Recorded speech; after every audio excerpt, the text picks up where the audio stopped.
This play is called Our Town, written by Thornton Wilder, directed by Daphne Caldwell and Melissa McDonough, produced by the Green Meadow Waldorf School 10th grade class of 2027. In this play, you will see Miss Carmel, Miss Hoskins, Miss Freeman, Mr. Ox, Mr. Oswald, Mr. Stern, and many others. The name of this town is Grover's Corners, New Hampshire, just across the Massachusetts line. Latitude 42 degrees, 40 minutes. Longitude 70 degrees, 37 minutes. First act will show a day in our town. The day is May 7th, 1901. The time is just before dawn. The sky is beginning to show some streaks of light over in the east there beyond our mountain. The morning star always gets wonderfully bright the minute it has to go, doesn't it?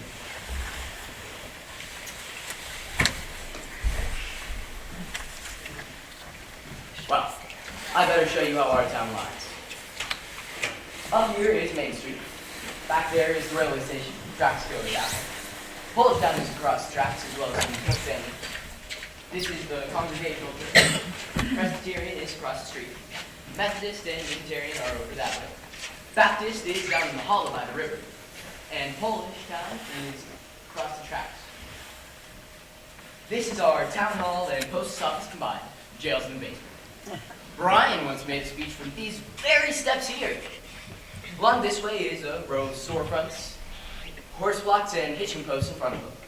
First automobile is going to come around in about 5 years, belonging to Banker Cartwright, our town's richest citizen. Lives up on that hill in the big white house. This is the supermarket and Mr. Morgan's drugstore. Most everybody in town manages to look into those two stores at least twice a day. Over yonder is the public school. Further over is the high school. Quarter of 9 a.m.s, noon times, and 3 o'clock afternoons. The whole town can hear the yelling and screaming from those schoolyards. This is our doctor's house, Doc Gibbs.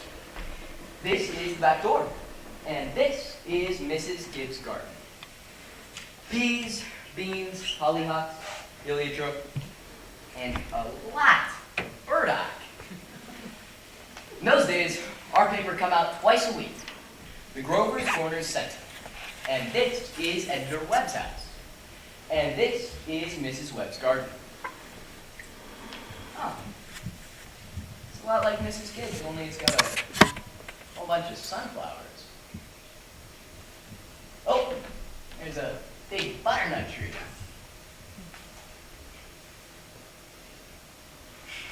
It's a nice town, know what I mean? Nobody very remarkable ever come out as far as we know. Earliest tombstones and graveyard up on the mountain say 1980, 1670. Grovers, Cartwrights, Gibbs, Percy's. Same names as are around here today. Well, as I said, it's about dawn. The only lights on in town are over in the Polish town, where a mother has just given birth to twins. In the Joe Crowell's house, where Joe Jr. is getting ready so as to deliver the paper, and in the depot, where Shorty Hopkins is getting ready to flag the 5:45 for Boston. Hear that? So, another day's begun. There comes Doc Gibbs now, coming back from that baby case. Got the call at 9:30 this morning. And there's Mrs. Gibbs, coming to get her breakfast. Doc Gibbs died in 1930. The new hospital is named after him. Mrs. Gibbs died first. Wild fun fact. She went out to visit her daughter Rebecca, who had married an insurance man in Canton, Ohio. Died there. But her body was brought back here. She's up there in the cemetery now, in with a whole mess of Gibbses and Percys. She was Julia Hurst before she married Doc Gibbs in the Congregational Church over there. In our town, we like to know the facts about everybody. Oh, there's Mrs. Webb getting her breakfast as well. And there comes Joe Crowell Jr. delivering Mr. Webb's Sentinel. Morning, Doc Gibbs. Good morning, Joe. twins over in Fullerstown. You want a paper now? Yes, I'll take it. Any news in the world since Wednesday? Yes, sir. My school teacher, Miss Foster's, getting married to a fella over in Compton. I declare. How do you boys feel about that? Well, it's none of my business, but I feel that if a person starts out as a teacher, she ought to stay one. Sure. How's your knee, Joe? Fine, Doc. I never think about it at all. Only, like you said, it always tells me when it's going to rain. What's it telling you today? Going to rain? Yes, sir. Sure. Yes, sir. Did you ever make a mistake? Oh, sir. Want to tell you something about that boy there, Joe Crowley. Awful bright. Graduated head of his class here in Grover's Corners. So, he got a full scholarship to Massachusetts Tech. Graduated head of his class there, too. It was all written up in the Boston paper. He was going to become a great engineer, he was. And then the war broke out. And he died in France. All that education. All for nothing. Well, there comes Howie Newsom, delivering the milk. Come on, Bessie. What's the matter with you? Morning, Doc. Morning, Howie. Somebody sick? Her twins over at Mrs. Goroslavsky's. Twins, eh? The town's getting bigger every year. Going to rain, Howie? No, fine day. That'll burn through. Come on, Bessie. Oh, Bessie. How old is she, Howie? Going on 17, Bessie's been mixed up about the route ever since the Lockhart stopped taking the quart of milk every day. Once a week and one just to skate. Keep scolding me the whole trip, you know.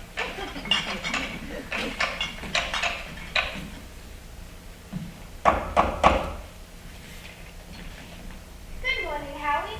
Good morning, Mrs. Gibbs. Doc's just fine. Is he? Seems like you're late then. Yep, something went wrong with the separator. Don't know what for. Doc, Howie. Children, time to get up. George, Rebecca, everything all right, Frank? Yes, easy as kittens. Here, drink your coffee. Bacon will be ready in a minute. You can catch a couple hours sleep this morning, can't you? Mrs. Wensworth coming out 11. Guess I know what it's about, too. Her stomach ain't what it ought to be. All told, you won't get more than 3 hours sleep. I declare, Frank, kids, I don't know what's going to become of you. I do wish I could get you to go away someplace on a vacation. I think it would do you good. Emily, Winnie, time to get up. I declare, you've got to speak to George. Seems like something's come over him lately. He's no help to me at all. I can't even get him to cut me some wood. Is he sassy to you? No, he just whines. All he thinks about is that baseball. George, Rebecca, you're gonna be late for school. George! George, look sharp. Yes, Pop. Don't you hear your mother calling you? I guess I'll go upstairs and get 40 minutes. Emily, Winnie, you'll be late for school. Winnie, you wash yourself good or I'll come up and do it myself. Mom, what dress shall I wear? Don't make a noise. Your father's been out all night and needs his rest. I washed and ironed the green one for you special. Why is that dress? Oh, hush up with you. Every day I go to school, there's a sick turkey. Now, Rebecca, you always look very nice. Mom, why are you throwing soap at me? I'll come and I'll slap the both of you. That's what I'll do. We have a factory in our town too. Hear it? Makes blankets. Cartwrights went and then rung up a fortune. Children, now it won't happen. Breakfast is just as good as any other meal, and I won't have you gobbling it like wolves. Put away your book, Winnie. Oh, Ma, by 10 o'clock, we're going all about Canada. You know the rules as well as I do. No books at the table. As for me, I'd rather have my children healthy than bright. I'm both, Mama. You know I am. I'm the brightest girl in school for my age. I have a wonderful memory. Eat your breakfast. I'm bright too when I'm looking at my STEM collection. I'll speak to your father about it when he's rested. Seems to me, 25 cents a week's enough for a boy your age. I declare, don't know how you spend it all. Oh, Ma, I got a lot of things to buy. Strawberry phosphates, that's what you spend it on. I don't see how Rebecca comes to have so much money. She has more than $1. I've been saving it up gradual. Oh dear, I think it's a good thing to spend some of me now and then. Mama, do you know what I love most in this world? Do you? Money. Eat your breakfast. Walk fast, but you don't have to run. Emily, stand up straight. Winnie, pick up your feet. Tell Miss Foster I send my best congratulations. Can you remember that? Yes, Ma. You look real nice, Rebecca. Pick up your feet.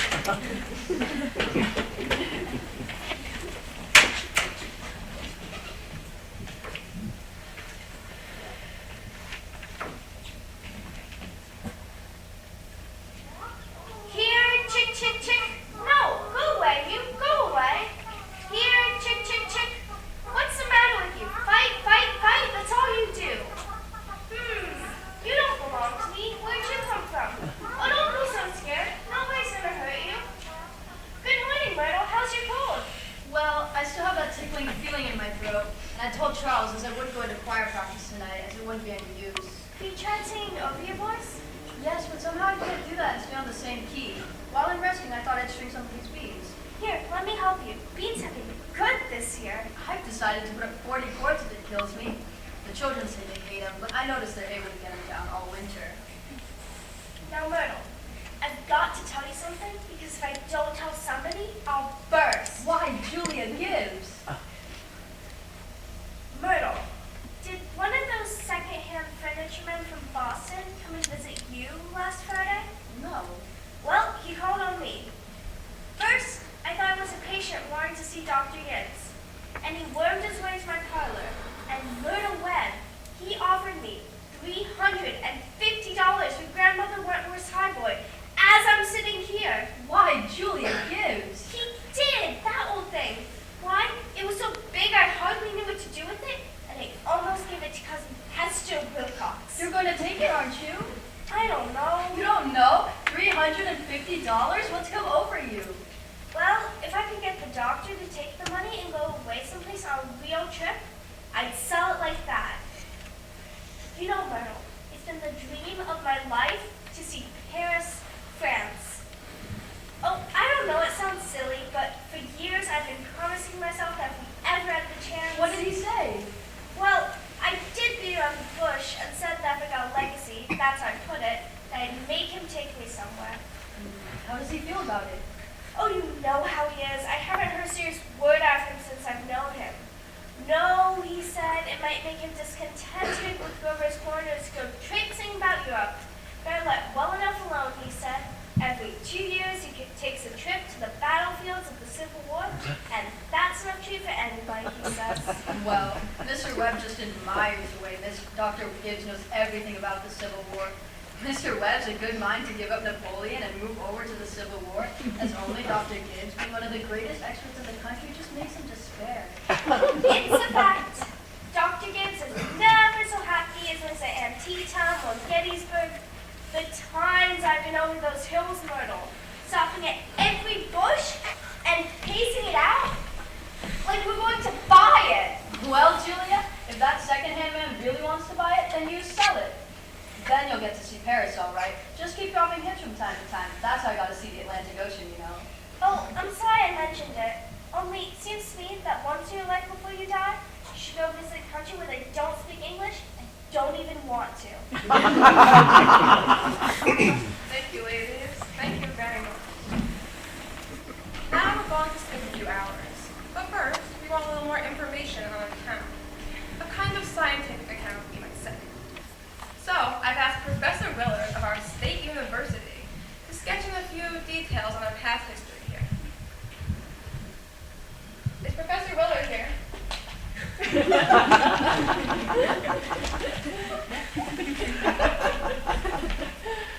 May I introduce Professor Willard of our state university? A few brief notes. Thank you, Professor. Unfortunately, our time is limited. Grover's Corners. Grover's Corners lies on the old Pleistocene granite of the Appalachian Range. I may say it's some of the oldest land in the world. We're very proud of that. A shelf of Devonian basalt crosses it with vestiges of Mesozoic shale and some sandstone outcroppings. But that's all more recent, 200, 300 million years old. Some highly interesting fossils have been found. I may say unique fossils. 2 miles out of town in Silas Peckham's cow pasture. They may be seen at the museum in our university at any time. That is, at any reasonable time. Shall I read more of Professor Glover's notes on the meteorological situation, mean precipitation, etc.? I'm afraid we won't have time for that, Professor. We might have a few words on the history of man here. Ah, yes. Anthropological data. Early Amerindian stock. Cotahuasi tribes. No trace before the 10th century of this era. Now entirely disappeared. Possible traces in 3 families. Migration toward the end of the 17th century of English brachiocephalic blue-eyed stock. Since then, some Slav Mediterranean. And the population, Professor Miller? Within the town limits, 2,640. Just a moment, Professor. Oh, yes, indeed. The population at the moment is 2,642. The postal district brings in 507 more, making a total of 3,149. Mortality and birth rates constant. By McPherson's son gauge 6.032. Thank you very much, Professor. We're all very much obliged to you, I'm sure. Not at all, ma'am, not at all. Oh, this way, Professor. And thank you, Evan. Now for the social and political report. Editor Webb. Mr. Webb? He'll be out in a minute. He cut his hand while eating an apple. Thank you, Mr. Webb. Charles, everybody's waiting. Mr. Webb is the publisher and editor of the Grover's Corner Sentinel. That's our local paper here. Well, I don't have to tell you that we are run here by a board of selectmen. All men vote at the age of 21. Women vote indirect. We're lower middle class, sprinkling of professional men. 10% illiterate laborers. Politically, we are 86% Republicans, 6% Democrats, 4% Socialists. Rest, indifferent. Religiously, we are 85% Protestants, 12% Catholics. Rest, indifferent. Have you any comments? Very ordinary town, if you ask me. Little better behaved than most, probably a lot duller. But our young people here seem to like it well enough. 90% of them graduating from high school settled down right here to live, even when they've been away at college. Now, is there anyone in the audience who would like to ask Editor Webb any questions about the town? Is there much drinking in Grover's Corners? Well, ma'am, I wouldn't know what you'd call much. Saturday nights, the farmhands meet down at Ellery Greener's stable in Hollersome. We got 1 or 2 town drunks, but they're always having remorses every time an evangelist comes to town. No, ma'am, I'd say liquor ain't a regular thing in the home here. Except in the medicine chest. Right good for snake bites, you know. Always was. Is there no one in town aware of... Come forward, will you? We can all hear you. What were you saying? Is there no one in town aware of social injustice and industrial inequality? Oh, yes, everybody is. Something terrible. Seems like they spend most of their time talking about who's rich and who's poor. Then why don't they do something about it? Well, I don't know. I guess we're all hunting like everybody else for a way the diligent and sensible can rise to the top, and the lazy and quarrelsome can sink to the bottom. But it ain't easy to find. Meanwhile, we do all we can to help those that can't help themselves, and to those that can we leave alone. Are there any other questions? Mr. Webb, is there any culture or law of beauty in Grover's Corners? Well, ma'am, there ain't much. Not in the sense you mean. Come to think of it, there's some girls that played the piano at high school commencement, but they ain't happy about it. No, ma'am, I'd say there ain't much culture. But maybe this is the place to tell you that we've got a lot of the pleasures of the kind here. We like the sun coming up over the mountain in the morning, and we all notice a good deal about the birds. We pay a lot of attention to them. And we watch the change of the seasons, yes, everybody knows about them. But those other things, you're right, ma'am, there ain't much. Robinson Crusoe in the Bible, and Handel's Largo, we all know that. And Whistler's Mother. Those are just about as far as we go. Thank you, Miss. Let's go back to the town. It's early 42 have had their dinners, and all the dishes have been washed.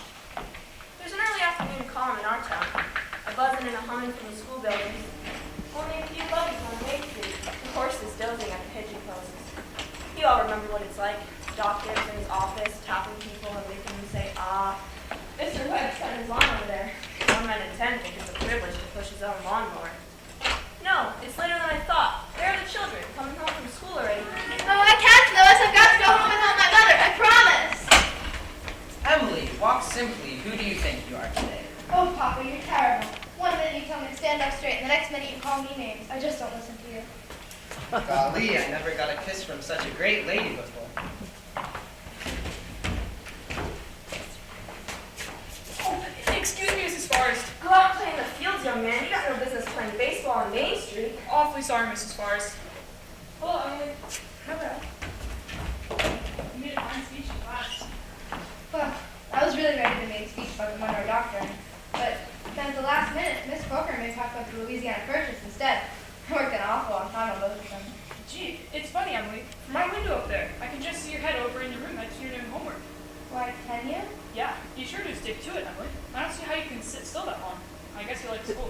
Well, I feel like it's something we all have to go through. Yeah. I don't mind it. It happens sometimes. Yeah. Emily, what do you say we look at a kind of telegraph from your window to mine? And once in a while, you can give me a hint or two about one of those algebra problems. Not the answers, of course. Just a little hint. Think so loud. So, if you get stuck, George, you whistle to me, and I'll give you a speech. Emily, you're just naturally bright, I guess. I figure it's just the way a person's born. Yeah. Oh, but you see, I want to be a farmer. And my Uncle Luke said that whenever I'm ready, I can come over and work in his farm. And if I'm any good, I can just gradually have it. You mean the house and everything? Yeah. Well, I better be getting out to the baseball field now. Thanks for the talk, Emily. Good afternoon, Mrs. Webb. Good afternoon, George. So long, Emily. So long, Dad. Emily, come and help me string these beans for the winter. Fine. George Gibbs let himself have a real nice conversation now, didn't he? How old must he be? I don't know. He must be about 16. Father, I made a speech in class today, and it was very good. Who was recited to your father at supper? What was it about? The Louisiana Purchase. It was like so off of school. I'm gonna make a speech with all my life. Mom, anything? Try and get them a little bigger if you can. Mom, will you answer me a question, serious? Seriously, dear, not serious. Seriously, will you? Of course I will. Mama, am I good looking? Yes, of course you are. All my children have got good features. I'd be ashamed if they hadn't. What I mean is, am I pretty? Emily, I've already told you yes. You have a nice, young, pretty face. That's enough of this foolishness. Oh, Mom, you never tell us the truth about anything. I am telling the truth. Mama, were you pretty? Yes, I was, if I do say it. I was the prettiest girl in town next to Mammy Cartwright. But Mama, you've got to say something about me. Am I pretty enough to get somebody, to get people interested in me? Emily, you make me tired. You're pretty enough for all normal purposes. Come along now and bring that book. Oh, Mama, you're no help at all. Thank you. That'll do. We'll have to interrupt again. Thank you, Mrs. Webb. Thank you, Emily. That's what we'd like to explore about this town. I think this is a good time to tell you that the Cartwright interest have just begun building a bank in Grover's Corners. I had to go to Vermont for the marble, sorry to say. They've asked a friend of mine what they should put in the cornerstone for people 1,000 years from now to dig up. Of course, we're putting in the New York Times and a copy of Mr. Webb's Sentinel. We're kind of interested in this sort of thing because some scientific folks have found a way of painting all that reading matter with a glue, a silicate glue, that only could keep 1,000 to 2,000 years. We're putting in a Bible and the Constitution of the United States and a copy of William Shakespeare's plays. What do you say, folks? What do you think? You know, Babylon once had 2 million people in it, and all we know about them is the names of the kings and some copies of wheat contracts and contracts for the sale of slaves. Yet every night, all those families sat down for supper, and the father came home from his work, and the smoke went up the chimney, same as here. And even in Greece and Rome, all we know about the real life of the people is what we can piece together through the joking comedies and poems they wrote for the theater back then. So I'm going to have a copy of this play put in the cornerstone, Some people 1,000 years from now will know a few simple facts about us, more than the Lindenberg Flight or Treaty of Versailles. See what I mean? So, people 1,000 years from now, this is the way we were in the provinces north of New York in the beginning of the 20th century. This is the way we were in our growing up and in our marrying, and in our living, and in our dying. Well, good deal of time's gone by. It's evening. You can hear the choir practice going on in the Congregational Church. The children are all doing their schoolwork. The day is running down like a tired clock.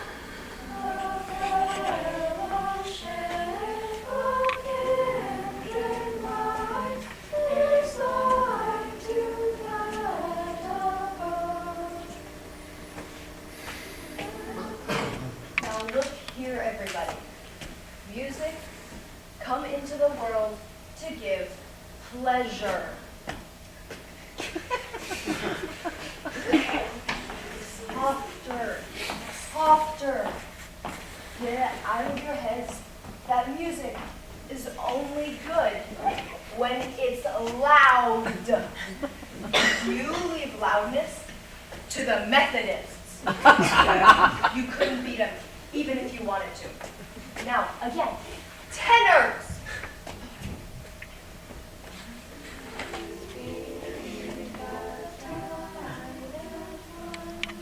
Emily. Hello. Hello. I can't work at all. It's so terrible. Emily, what did you get for the third problem? Which? The third. Why, George, that's the easiest of them all. I don't see it. Emily, are you doing it? I'll tell you one thing. The answer's in yards. In yards? How do you mean? In square yards? Oh, in square yards. Yes, George. Don't you see? Yeah. In square yards is one. Oh, wallpaper. Thanks a lot, Emily. Martin, isn't the moonlight terrible? With the fire practice going on? You think if you hold your breath, you can hear the train all the way to Kentucky? What do you know? Well, I guess I better go back to work. Good night, Emily. And thanks. Good night, George. Now, before I forget it, how many of you will be able to come in Tuesday afternoon and sing at Fred Hersey's wedding? Show your hands. That'll be fine. That'll be right nice. We'll do the same music we did for Jane Trowbridge's last month.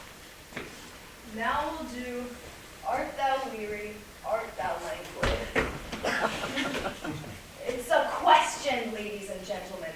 Make it talk.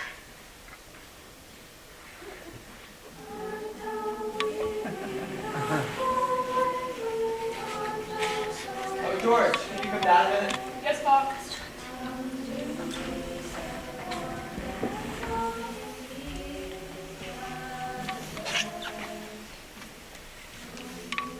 Sit down, George. This will only take a little.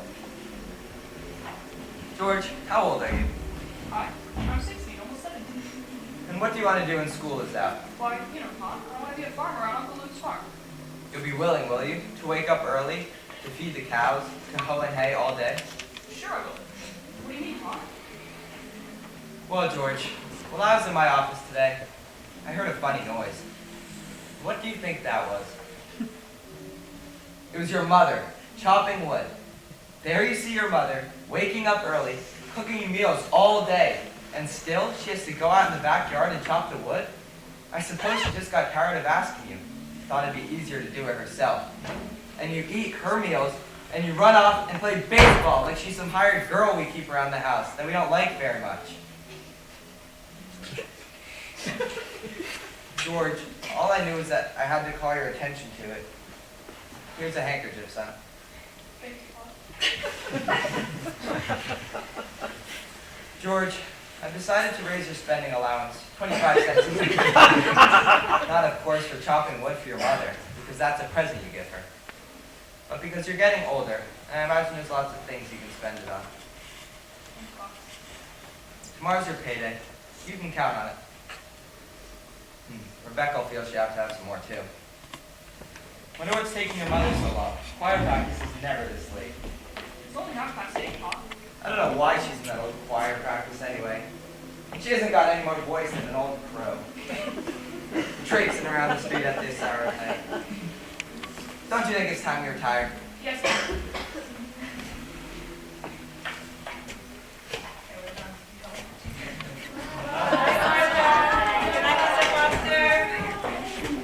I'll tell Mr. Webb. I know he'll want to put it in the paper. My, it's late. Good night, Irma. Meadow Webb, look at that moon, will you?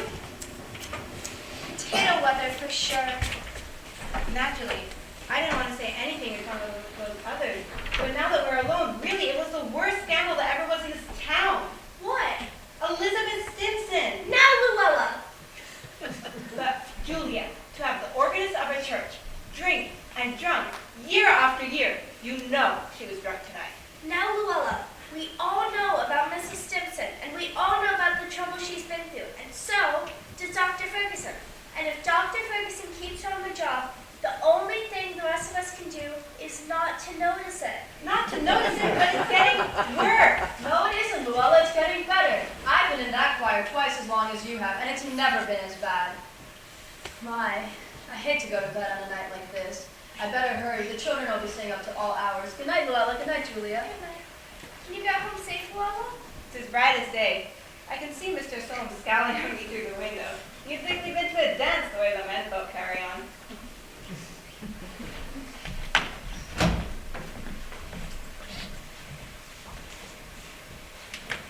We had a real nice time tonight. You're late enough. Oh, Frank, it ain't any later than usual. And you stopping at the corner to gossip with a lot of hens. Don't be so grouchy, Frank. Come out and smell the helium up in the moonlight.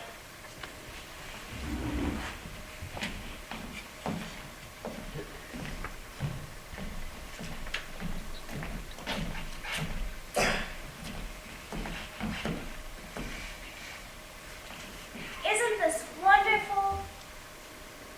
What did you do all the time I was away? Oh, I read as usual. What were the girls gossiping about tonight? Believe me, Frank, there is something to gossip about. Stimson far gone, was she? Worst I've ever seen. How can that end, Frank? Dr. Ferguson can't keep forgiving her forever. I guess I know more about her troubles than anyone in this town. Some people just ain't made for a small town life. I don't know how it'll end, but it's none of our business. Come on, let's get in. No, not yet.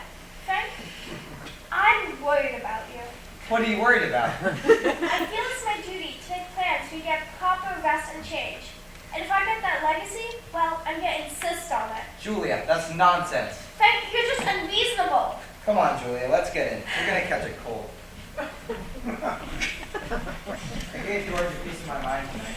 I reckon you'll have your wood chopped, for a while at least. Oh dear, there's always so much to pick up, seems like. You know, Frank, Mrs. Fairchild always locks her front door at night. All those people in that part of town do. They're getting citified, that's the problem. They ain't got nothing fit to steal, and everyone knows it.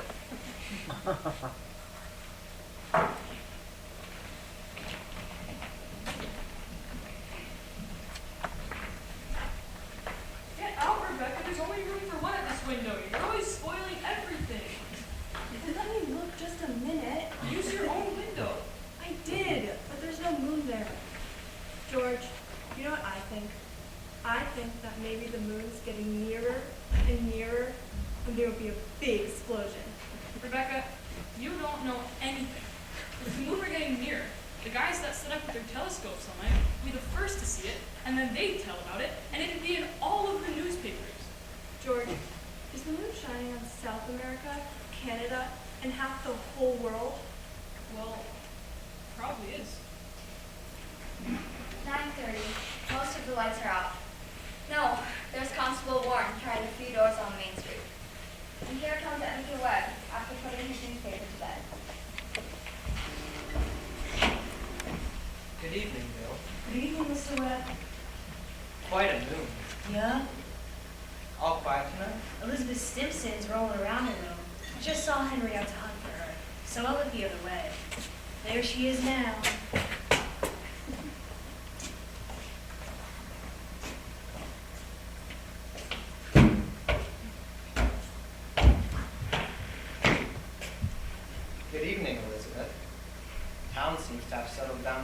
pretty well. Good evening. Yes, most of the town settled down for the night, Elizabeth. I guess we better do the same.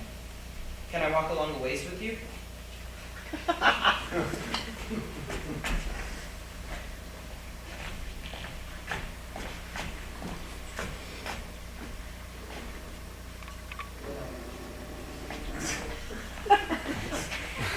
don't know how that's going to end, Mr. Webb. Well, she's seen a heck of trouble, one thing after another. She sure has. Well, good night.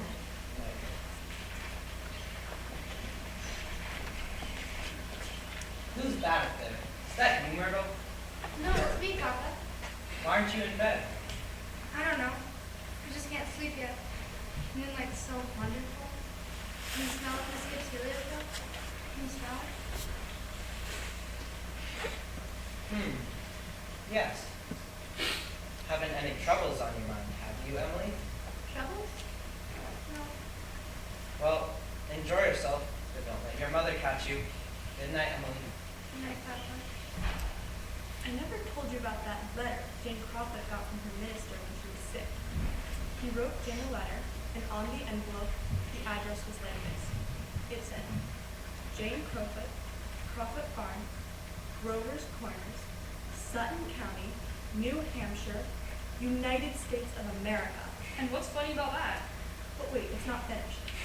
United States of America, continent of North America, Western Hemisphere, the Earth, the solar system, the universe, the mind of God. That's what it said on the envelope. What do you know? And the postman brought it just the same. What do you know? That's the end of the first act, folks. 10-minute intermission. There are treats and bubble tea outside. Please enjoy. And make sure to finish it all outside before coming back in, since there are no drinks or food allowed in Rose Hall.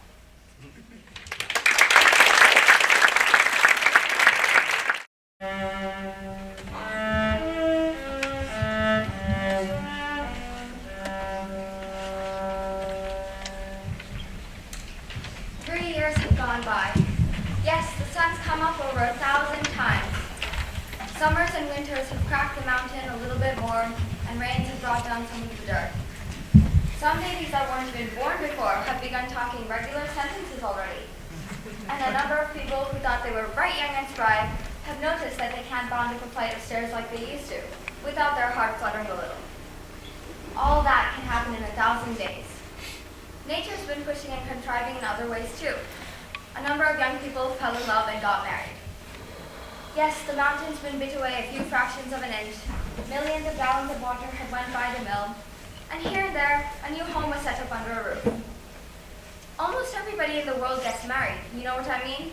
In our town, there aren't hardly any exceptions. Most everybody in the world climbs into their graves married. This act is called Love and Marriage. The act before this was called Daily Life. There's another act coming after this. I reckon you can guess what that's about. So, it's 3 years later. It's 1904. It's July 7th, just after high school commencement. That's the time most of our young people jump up and get married. Soon as they've passed their last examinations in solid geometry and Cicero's orations, looks like they suddenly see themselves fit to be married. It's early morning, only this time it's been raining. It's been pouring and thundering. Mrs. Gibbs' garden and Mrs. Webb's here, drenched. All those bean poles and pea vines, drenched. And all over there on Main Street, the rain looked like curtains being blown along. It may begin again any minute. There, you can hear the 5:35 for Boston. And here's Mrs. Gibbs and Mrs. Webb come down to make breakfast just as though it were an ordinary day. I don't have to point out to the women in my audience that those ladies they see before them. Both of those ladies cook 3 meals a day, one of them for 20 years, the other for 40, and no summer vacation. They brought up 2 children apiece, washed, cleaned the house, and never a nervous breakdown. It's like what one of those Middle West poets said. You've got to love life to have life, and you've got to have life to love life. It's what they call a vicious circle.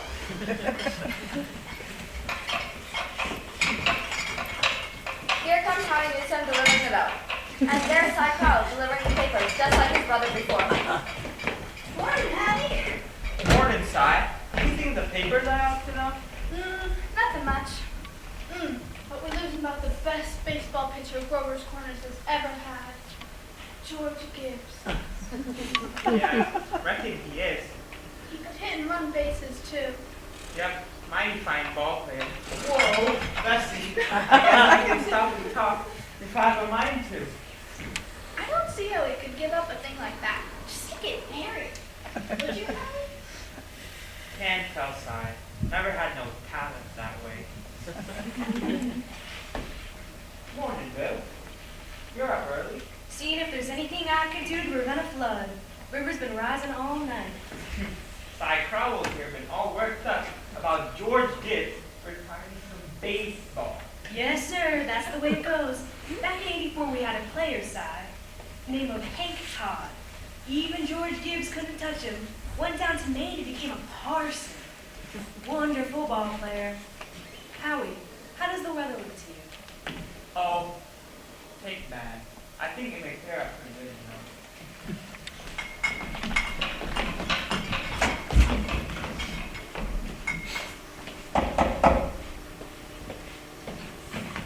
Good morning, Howie. Do you think it will rain again tonight? Good morning, Mrs. Gibbs. It rained so heavy. I think it may clear up. Certainly hope it will. How many did you want today? I'm gonna have a house full of relations, Howie. I'll take 2 milk and 3 cream. My wife says to tell you, we both hope they'll be very happy, Mrs. Gibbs. No, they will. Thanks a lot, Howie. Tell your wife after she gets there to the wedding. She'll be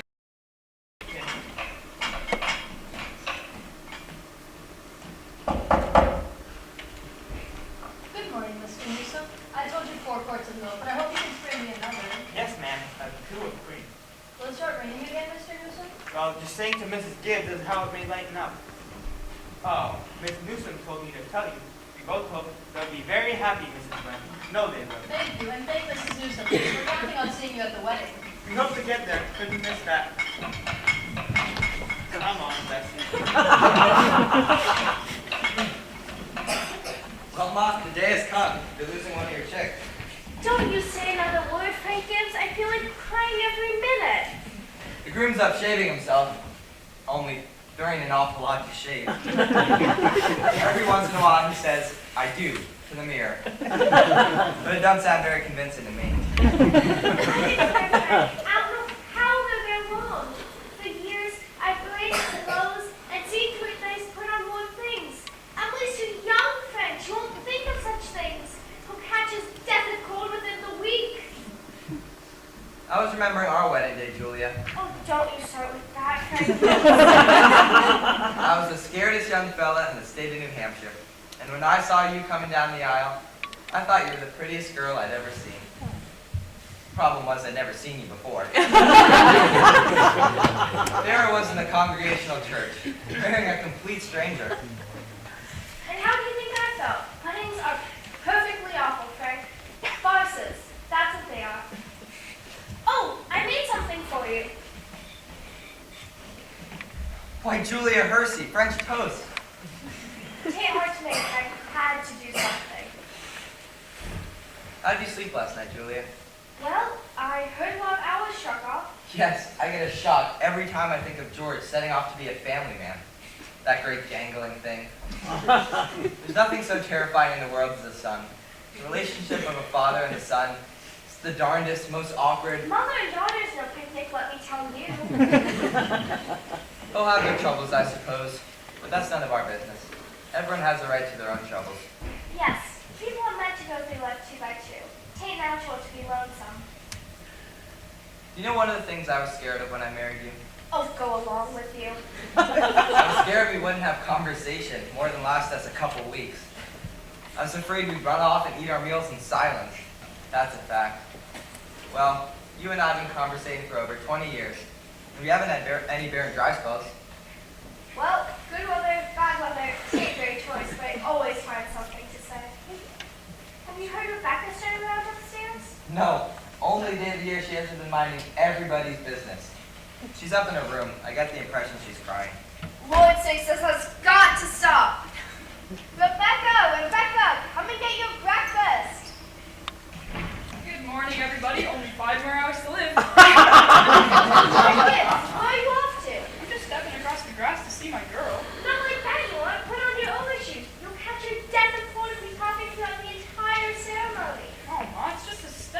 George, listen to your mother. While you're under my roof, you'll dress wisely, thank you. You can go kill yourself in all manner of weather any other day. Maybe Miss Webb doesn't walk colors at 7 in the morning. Here, have a cup of coffee first. Be back in a minute.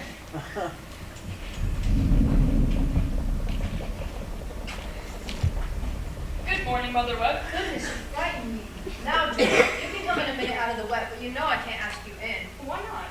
You know as well as I do, the groom can't see his bride on his wedding day, not until he sees her in church. Oh, that's just a superstition. Good morning, Mr. Webb. Good morning, George. Mr. Webb, I can't believe that superstition, Leo.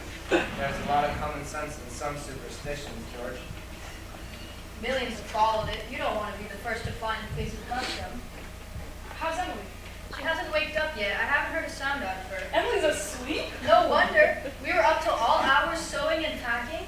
Now I'll tell you what I'll do. You sit down here a minute and drink this cup of coffee with Mr. Webb, and I'll go upstairs and make sure she doesn't come down and surprise you. Oh, and there's some bacon too, but don't be long about it.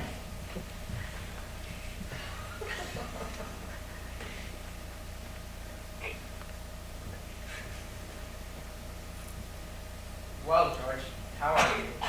Oh, fine, I'm fine. Mr. Webb, what sense could there be in a superstition like that?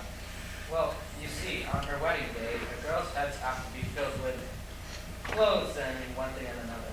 Don't you think that's possibly it? Yes, I never thought of that. A girl's apt to be a mite nervous on her wedding day. I wish a fella could get married with all of that marching up and down. Every man that's ever lived has felt that way about it, George, but it hasn't been any use. Weddings before.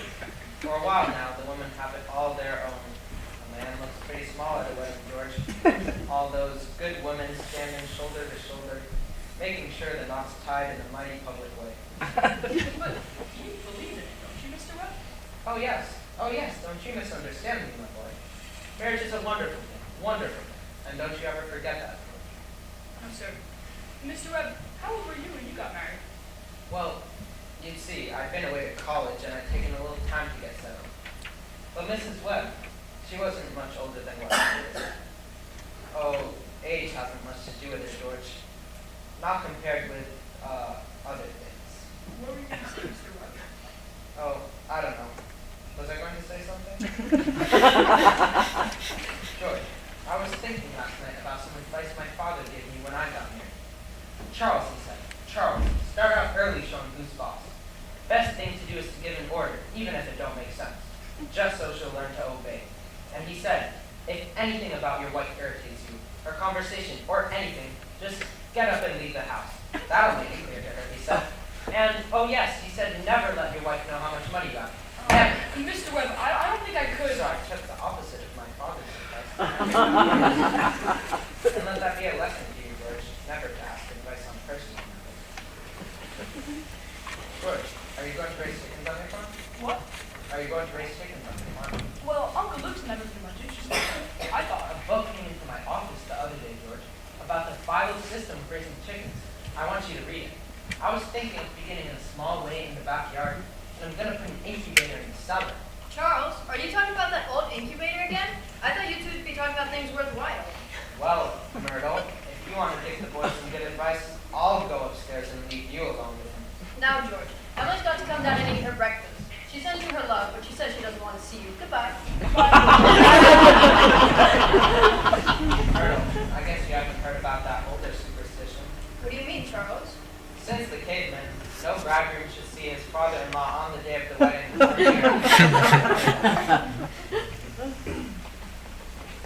Thank you very much, Mr. and Mrs. Webb.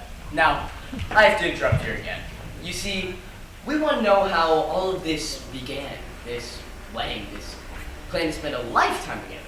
I'm awfully interested in how big things like that begin. You know how it is. You're 21 or 22, and you make some big decisions. Then whoosh, you're 70 years old. You've been a lawyer for 50 years, and that white-haired lady by your side has eaten over 50,000 meals with you. How do such things begin? George and Emily are about to show you the conversation they had when they first knew that, well, as the saying goes, they were meant for one another. But before they do, I want you to try and remember what it was like to have been very, very young. And particularly the days when you were first in love. You were like a person sleepwalking. You didn't quite see what street you were on, didn't quite hear every word that was being said to you. You were just a little bit crazy. Will you remember that, please? Now, George and Emily will be heading out to school at about 3 o'clock. George has just been elected president of the junior year, and it's June, so he'll be president all of senior year as well. Emily has just been elected secretary and treasurer. Now, I don't have to tell you how important that is. Here they are, coming down Main Street now. Oh, I can't, Louis. I've got to go home. Oh, bye. Oh, Ernestine, can you come over tonight and do Latin? Isn't that Cicero the worst thing? Tell your mother you have to. Oh, goodbye, Helen. Goodbye, Fred. Emily, can I grab your books over here? Why, thank you. You're a bit far. Excuse me a minute, Emily. Say, Bob, if I'm a little late for practice, start anyway and give Herb some long high ones. I'm awfully glad you were elected too, Emily. Thank you. Emily, why are you mad at me? I'm not mad at you. You've just been treating me so funny lately. Well, since you asked me, I might as well say it right now. Oh, goodbye, Miss Corcoran. Goodbye, Miss Corcoran.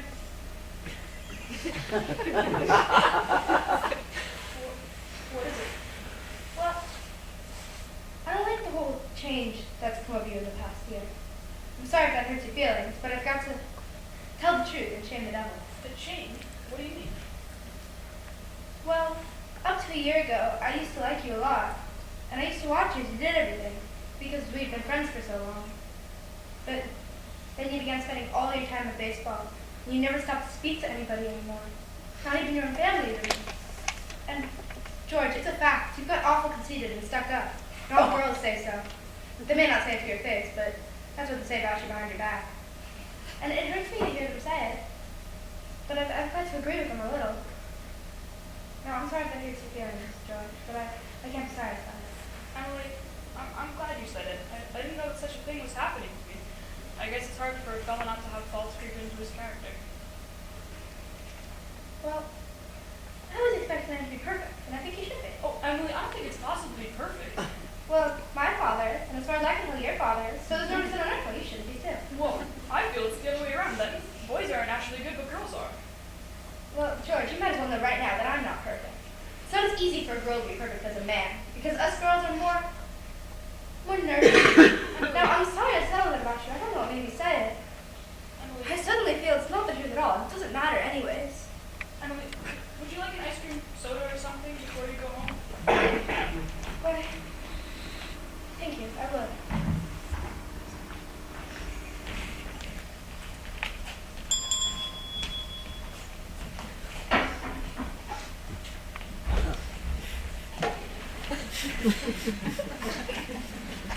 Good afternoon, Stu. Hello, Mrs. Slater. Hello, George. Hello, Emily. Why, Emily Webb, what have you been crying about? Mr. Morton, she had an awful scare. She almost got ran over by that hardware store wagon. Everybody says that Tom Huckins drives like a crazy man.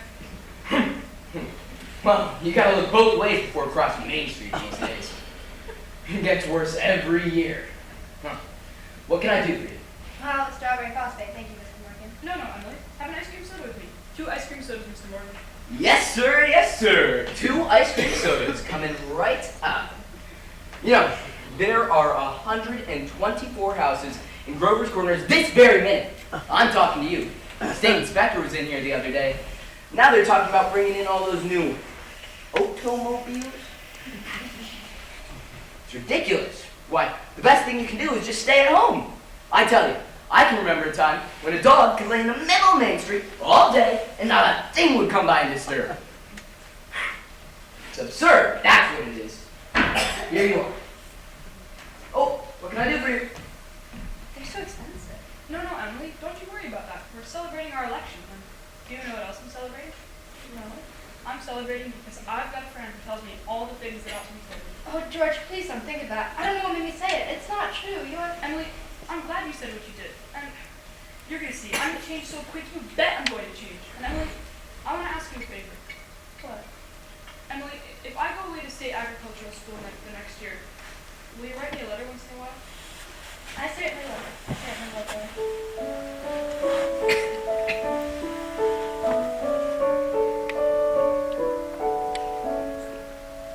It certainly seems being away for years, you get out of touch with things. Maybe letters from Grover's Corners wouldn't be so interesting after a while. Grover's Corners isn't a very interesting place when you think of all of New Hampshire, but I think it's interesting. Emily, there wouldn't come a day when I wouldn't want to know every single thing going on in this town. I know that's true, Emily. Well, I'll try to make my letters interesting.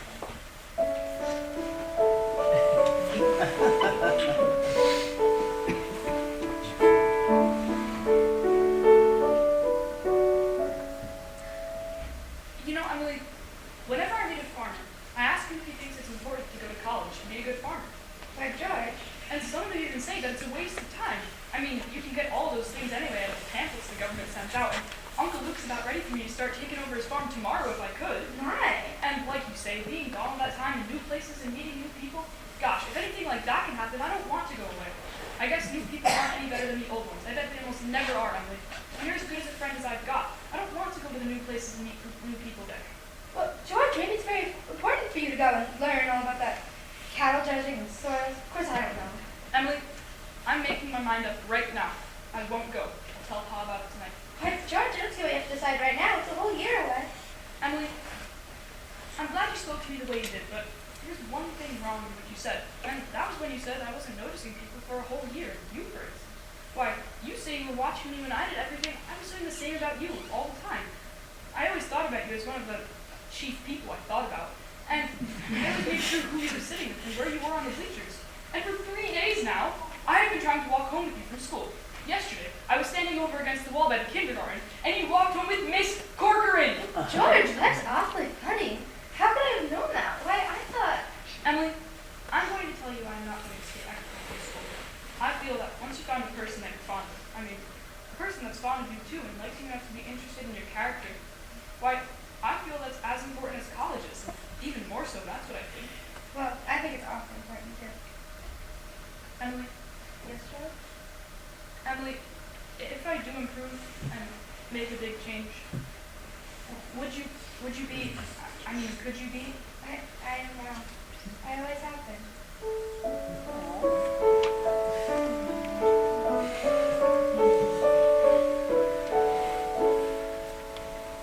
So, I guess this is an important talk you've been having? Yes. Yes. Oh, wait just a minute and I'll walk you home. Mr. Morgan, I'll have to go home and get the money to pay for this. It'll only take me a minute. Why, George Gibbs, you don't mean to tell me. Yes, but I have reasons, Mr. Morgan. Look, here's my watch until I come back with the money. No, that's quite all right, George. I'll trust you. 10 years, not a day over. Well, Emily, gotten all over your shot yet? Yes, thank you, Mr. Morgan. It was nice. I'll be back in 5 minutes. Better be. Are you ready?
now, the play gets pretty serious.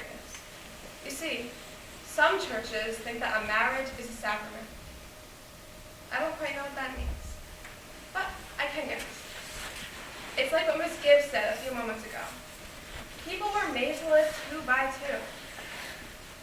This is a good wedding, but even at a good wedding, there's a lot of confusion that goes down deep in people's minds.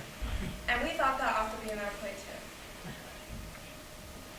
Now, the real hero of this scene isn't on this stage at all. You all know who that is. It's like what one of those European fellows said. Every child born into this world is nature's attempt to create a perfect human being. Well, we've seen nature pushing and contriving for quite some time now. We all know that nature's interested in quantity. But I think she's interested in quality too. That's why I'm in the ministry. And don't forget all the other witnesses at this wedding. The ancestors, millions of them. Most of them set out to live 2 by 2 also. Millions of them. Well, that's all my sermon. Pretty very long anyway.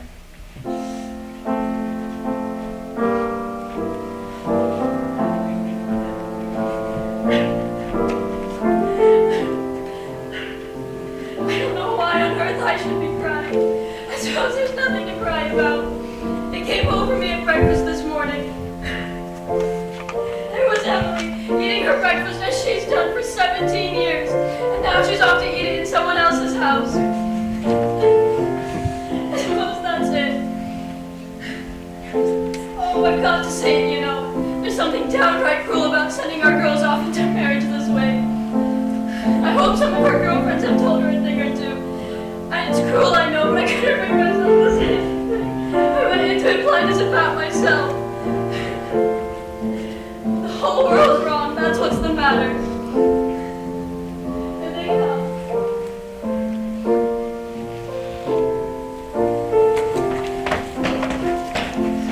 George, you're getting married! Look at him, fellas. He looks scared to death. George, don't look so innocent, you old geezer. We know what you're thinking. Don't disgrace the team big one. All right. That's enough of that. There used to be an awful lot of that kind of thing at weddings in the old days. Roman weddings.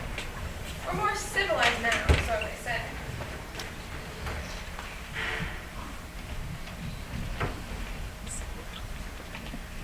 George, what's the matter? Ma, I don't know why everybody's pushing me so. I don't want to grow old. Why, George, you wanted this. No, Ma, listen to me. No, you listen. Listen. No, you listen. You're a man now. Ma, for the last time I tell you, all I want to do is be a fellow. George, if anyone should hear you, why, I'm ashamed of you. Where's Emily? Oh, George, you give me such a turn. Cheer up, Ma, I'm getting married. Me and I are coming over every Tuesday night for dinner. You can count on it. I've never felt so alone in my whole life. And George over there, I hate him. I wish I were dead. Papa! Emily, now don't get upset. But Papa, I don't want to get married. Emily, everything's all right. Why can't I just stay for a while just as I am? We can go away. No, Emily, now stop and think of me. Don't you remember what you used to say all the time, that I was your girl? There must be lots of places we could go. I'll work for you. I could keep house. Shh, you mustn't think of such things. You're just nervous, Emily. George, will you come here a minute? Why, you're marrying the best young fellow in the world. George is a fine fellow. But Papa... George, I'm giving away my daughter. Do you think that you can take care of her? Mr. Webb, I want to try. Emily, I love you. I need you. Well, if you love me, help me. All I want is for someone to love me. Emily, I will. And I mean forever. Do you hear? Forever and ever. Come, now you know who we are.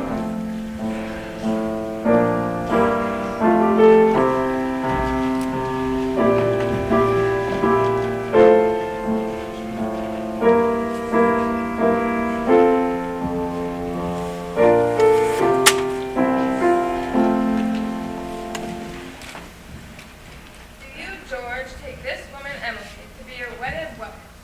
Have Perfectly lovely wedding. Loveliest wedding I ever saw. Oh, I do love a good wedding, don't you? Doesn't she make a lovely bride? I do. And do you, Emily, take this man George to be your husband? Don't know when I've been to such a lovely wedding before, but I always cry. Don't know why it is, but I always cry. I just love to see young people happy. Don't you? Oh, I think it's lovely. I pronounce you man and wife.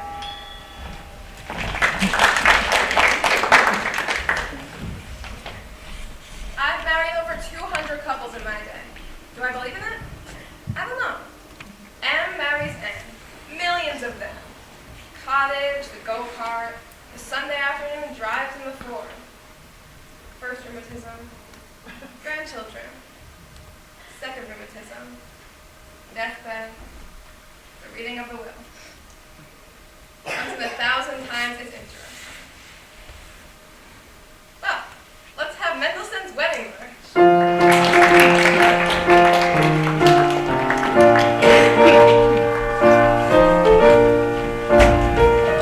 Aren't they a lovely couple? Oh, I've never been to such a lovely wedding before. Oh, I'm sure they'll be happy. I always say, happiness, that's the great thing. The important thing is to be happy.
This time, 9 years have gone by, friends.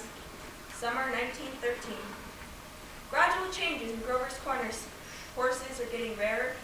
Farmers coming into town in Fords. Everybody locks their house doors now at night. Ain't been any burglars in town yet, but everybody's heard about them. You'd be surprised, though, on the whole. Things don't change much around here. This is an important part of Grover's Corners. It's on a hilltop, a windy hilltop. Lots of sky, lots of clouds, often lots of sun and moon and stars. Come up here on a fine afternoon, and you can see range on range of hills. Awful blue they are, up by Lake Sunapee and Lake Winnipesaukee. And way up, if you've got a glass, you can see the White Mountains, and Mount Washington, where North Conway and Conway is. And of course, our favorite mountain, Mount Monadnock's up there. And all those towns that lie around it, Jaffrey and East Jaffrey, Peterborough and Dublin. And there, quite a ways down is Grover's Corners. Beautiful spot up here. Mountain laurel and lilacs. I often wonder why people want to be buried in Woodlawn in Brooklyn when they might pass the time up here in New Hampshire. Over here are the old stones, 1670, 1680, strong-minded people that came a long way to be independent. Summer folk walk around and laugh at the funny words written on their tombstones. It don't do any harm. And genealogists come up from Boston, get paid by city people for looking up their ancestors. They want to make sure they're daughters of the American Revolution or the Mayflower. Well, I guess that don't do any harm either. Whenever you come near the human race, there's layers and layers of nonsense. Over there are the Civil War veterans, iron flags on their graves, New Hampshire boys. Had a notion that the Union ought to be kept together, though they'd never seen more than 50 miles of it themselves. All they knew was the name, friends, the United States of America. The United States of America, and they went and died about it. Over here is the new part of the cemetery. Here's your friend, Mrs. Gibbs. Let me see. Mrs. Stimson, organist of the Congregational Church. Mrs. Soames, who enjoyed the wedding so, you remember. Oh, and many others. Editor Webb's girl Winnie, whose appendix burst on a camping trip to Crawford Notch. Yes, an awful lot of sorrow. Sort of quieted down up here. People just wild with grief have brought their relatives up to this hill. We all know how it is, and then time, and sunny days, and rainy days, and snow. We're all glad we're in a beautiful place, and we're coming up here ourselves when our fit's over. There's some things we all know, but we don't take them out and look at them very often. We all know that something's eternal, and it ain't houses, and it ain't names, and it ain't earth, and it ain't even the stars. Everybody knows in their bones that something is eternal. That something has to do with human beings. All the greatest people ever lived have been telling us this for 5,000 years. Yet you'd be surprised how often people are losing hold of it. There's something way down deep about every human being that's eternal.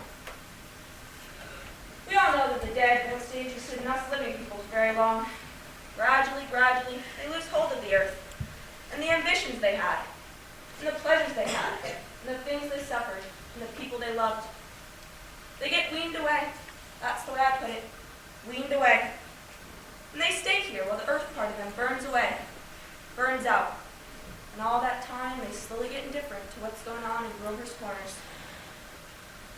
They're waiting. They're waiting for something that they feel is coming. Something important and great.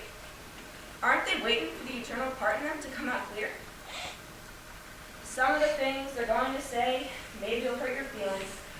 That's the way it is. Mother and daughter, husband and wife, enemy and enemy, money and miser. All those terribly important things kind of grow pale around here. And what's left? Memory's gone? And your identity? Well, there are some living people. There's Joe Stoddard, our undertaker, supervising a new-made grave. And here comes a Grover's Corners girl that left town to go out west. Good afternoon, Joe Stoddard. Good afternoon. Good afternoon. Let me see now. Do I know you? I'm Samantha Craig. Gracious sakes alive! Of all people, I should have known you'd be back from the funeral. You've been away a long time now, Samantha. Yes, I've been away 9 years. I've been out in Buffalo teaching elementary school. I was out in the east when I got news of my cousin's death, so I thought I'd combine things a little and come see the old home. You look well. Yes, can't complain. Very sad for a journey late. Yes. Yes, I always say I hate to supervise when a young person is taken. They'll be here any minute now. I had to come in early today. My son's supervising at the home.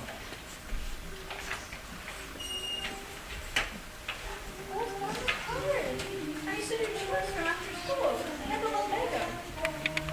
Yes, we bought Farmer Carter here a number of years ago now. Why, this is my Aunt Julia. I forgot that she... Yes, we brought...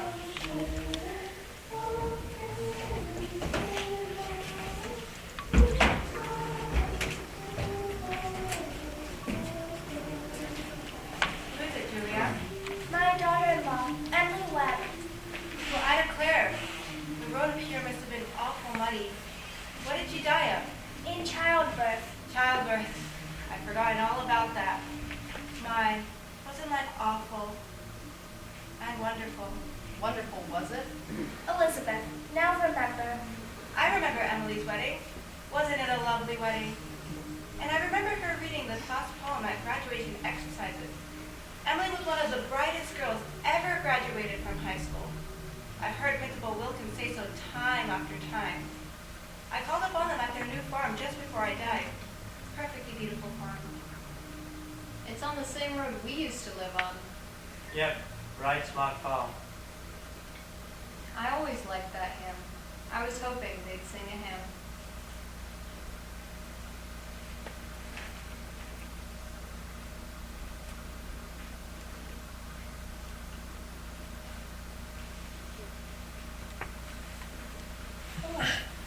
Hello, Emily. Hello, Miss Emily. Hello. Hello, little girl. Emily. It's raining. Yes, you'll be gone soon, dear. Just rest yourself. It seems thousands and thousands of years since I have remembered that was my favorite hymn. I wish I'd been here a long time. I don't like being here. Look, Father Gibbs is bringing me some of my flowers. He looks just like George, doesn't he? Oh, Mother Gibbs, I never realized before how trouble, how in the dark life prisons are. Look at him.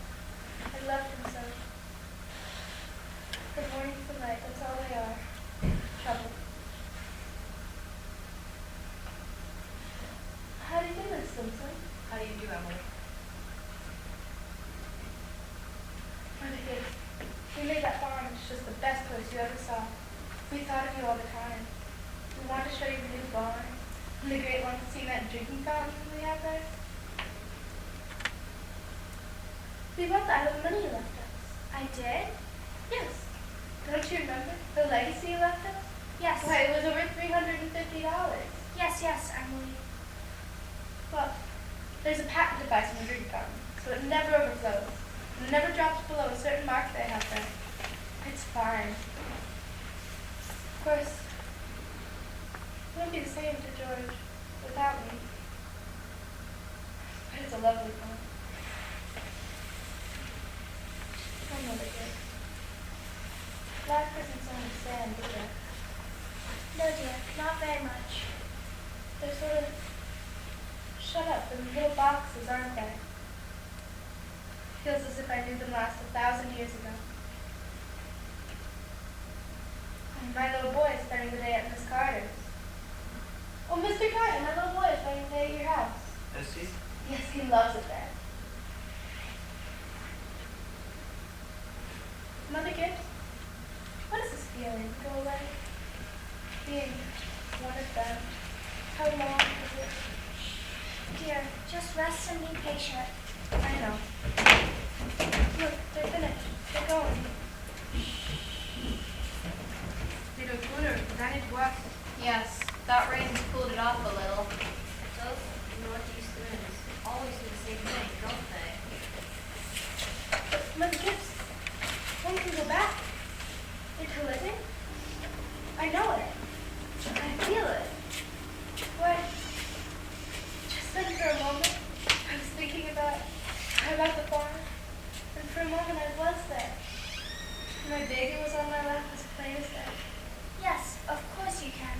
And we can go back and live all those days over again. Why not? All I can say is, Emily, don't. But it's true, isn't it? I can go live there again? Yes, some have tried, but they didn't come back here. Don't do it, Emily. Emily, don't. It's not what you think it'd be. But I won't choose a sad day. I'll choose a happy one. I'll choose the first day I knew I loved George. Why should that be painful? You not only live it, but you watch yourself living it. Yes. And as you watch it, you see the thing that day, down there, never know. You see the future. You know what's going to happen afterwards. But is that painful? Why? That's not the only reason. When you've been here longer, you'll understand that purpose purpose here is to wait for what's to come and be ready for what's to come. When you've been here longer, you'll understand. But how could I ever forget that life? It's all I know. It's all I have. Oh, Emily, it isn't wise. Really, it isn't. But it's a thing I must know for myself.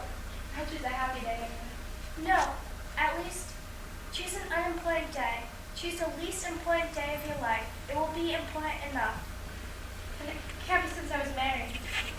Since the baby was born. I could choose a birthday at least, can't I? I choose my 12th birthday. All right, February 11th, 1899, a Tuesday. Do you want any special time of day? Oh, I want the whole day. We'll begin at dawn. Remember, it has been snowing for several days. They had just begun clearing the road. The sun's coming up. Oh, there's Main Street. And there's Mr. Morgan's drugstore before I changed it. And there's the livery stable. Yes, this is 1899. This is 14 years ago. This is the town I knew as a little girl. And look, there's the white fence that used to surround our house. I'd forgotten that. I love it so. Are they inside? Yes, your mother will be coming downstairs any minute to make breakfast. Will she? And as you remember, your father had been away for several days. He came back on the early morning train. No. He'd been back to his college to make a speech in Western New York at Clinton. But this is how I knew so. And there's our policeman. But he's dead.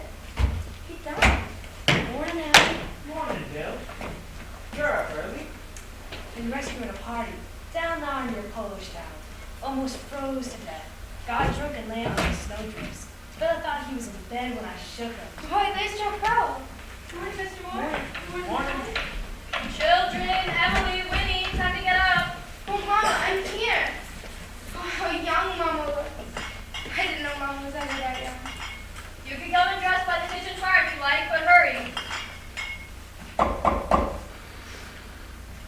Good morning, Mr. Newsom. It's cold. 10 below my barn, Mrs. Webb. Think of it. Keep yourself wrapped up.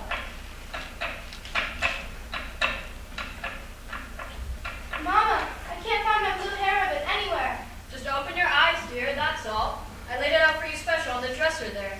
If it were a snake, it would bite you. Yes, yes. Papa. Good morning, Mother. How did it go, Charles? Oh, fine, I guess. I told him a few things. Everything been all right here? Yes, can't think of anything that's happened special. Been right cold. Howie Newsom said 10 below over to his barn. Yes, well, it's colder than that at Hamilton College. Students' ears are falling off. It ain't Christian. Paper have any mistakes in it? None that I noticed. Coffee's ready when you want it. And Charles, don't forget, it's Emily's birthday. Did you remember to get her something? Yes, I've got something right here. Where's my girl? Where's my birthday girl? Don't interrupt her now, Charles. You can see her at breakfast. She's slow enough as it is. Hurry up, children. It's 7 o'clock. And I don't want to call you again. I can't bear it. They're so young and beautiful. Why did they ever have to grow old? Mama, I'm here. I love you all, everything. I can't look at everything hard enough.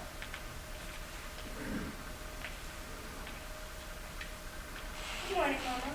Well now, dear, a very happy birthday to my girl, and many happy returns. There's some surprises waiting for you on the kitchen table. Oh, Mama, you shouldn't have.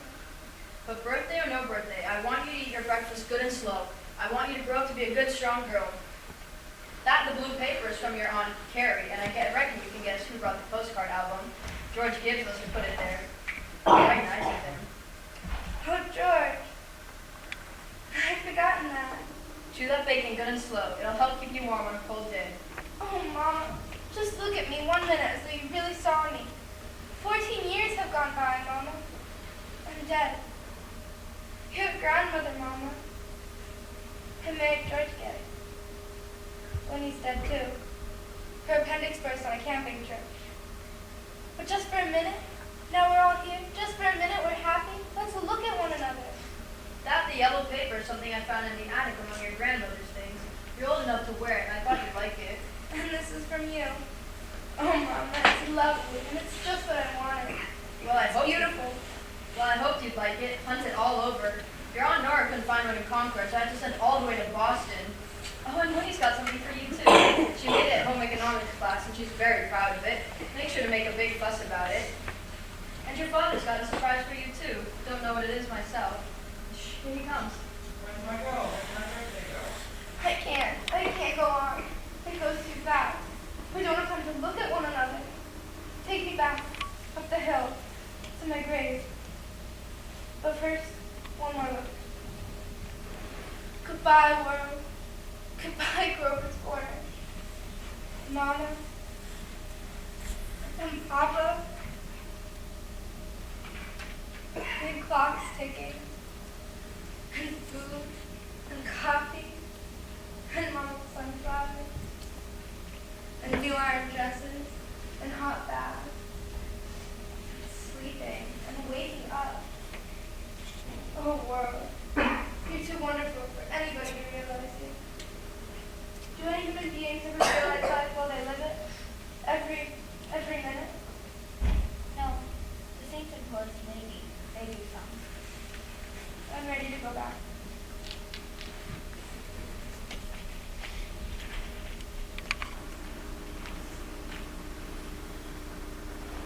Were you happy? No, I should have listened to you. That's all human beings are, just blind people.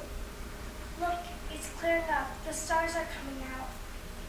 Oh, Miss Simpson, I should have listened to them. Yes, now you know. Now you know. That's what it was to be alive. To move about in a cloud of ignorance, go up and down, trampling on the feelings of those about you. To spend and waste time as though you had a million years. To be always at the mercy of one self-centered passion or another. Now you know. That's the happy existence you wanted to go back to. Ignorance and blindness. Elizabeth Simpson, that's not the whole truth, and you know it. Emily, look at that star. I forget its name. My boy Joe was a sailor. He knew them all. He sat on the porch evening and had them all by name. Yes, sir. Wonderful. The stars might be good company. Yes, it is. Here's one of them coming. That's funny. Ain't no time for more than that to be here. It just sings. But it is. It's George. It's George. And my boy Joe, who knew the stars. He used to say it took millions of years for the speculite to get to the earth. Don't seem like a body could believe it, but that's what he used to say. Millions of years. Goodness. Now that ain't no way to behave. He ought to be home. Are the kids? Yes, Emily? They don't understand, do they? No, dear, they don't. Most everybody's asleep in Grover's Corners. There are just a few lights on. Sergeant Hawkins down at the depot has just watched the Albany train go by. And down at the livery stable, somebody's sitting up late and talking. Yes, it's clearing up. There are the stars doing their old crisscross journeys in the sky. Scholars haven't settled the matter yet, but they seem to think there are no living beings up there. Just talk or fire. Only this one is straining away all the time to make something of itself. The strain's so bad that every 16 hours, everybody lies down and gets rest. 11 o'clock in Grover's Corners. You get a good rest too.